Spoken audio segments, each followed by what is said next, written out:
The heart of discernment counseling, as I said, is it really comes in these one-to-one conversations. That's where the intensive work is. And so with the leaning out spouse, in that 35 or 40 minutes, I have a job here to get some more of the story, to connect with them empathically.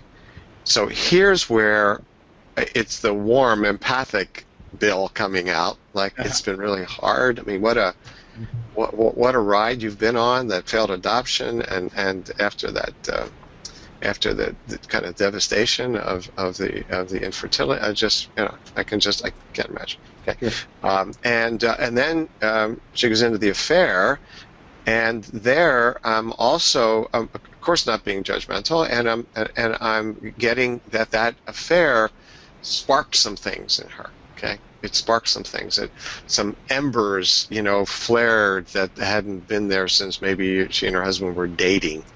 And so again, I'm taking that in. Okay, and so then what I'm doing within, 10 or 12 minutes here, getting more, being empathic, and wanting to transition from storytelling and empathy to discernment.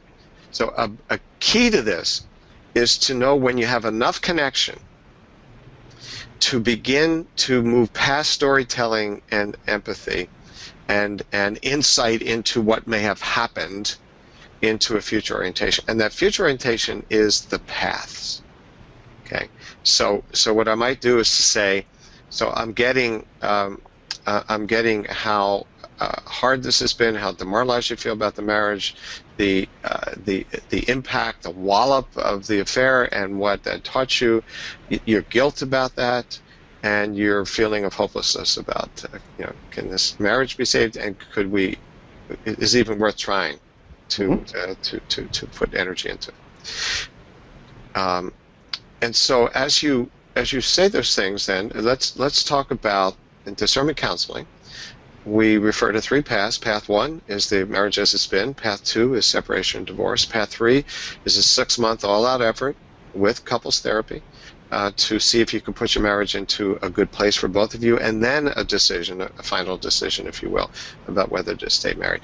As you think about those paths now, how do you think, which is most appealing to you? Okay, she will say, Path 2 is the most appealing, and then the conversation moves to, what's the momentum for that and why that, and I'll once again summarize the pain, the demoralization, the betrayal, whatever somebody has felt, that I get why a divorce is on the table for you.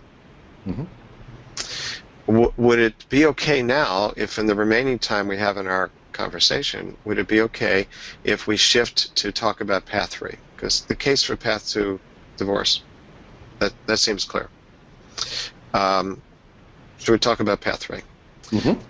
And then we begin to talk about, essentially, why not try therapy? Why not try to fix the problems?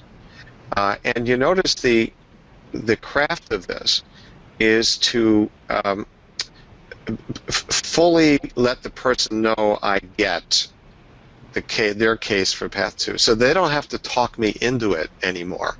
Because a lot of times, see, the leaning out person knows, even though you're doing discernment counseling, they know you're a couples therapist, okay? And they have reason to believe that they're going to have to make their best case for the divorce. In fact, they've been making it at home. They may be making it with the kids, making it with everybody, okay? And so they're prepared to make their case. And so you let them know, essentially, good job, I get your case, okay?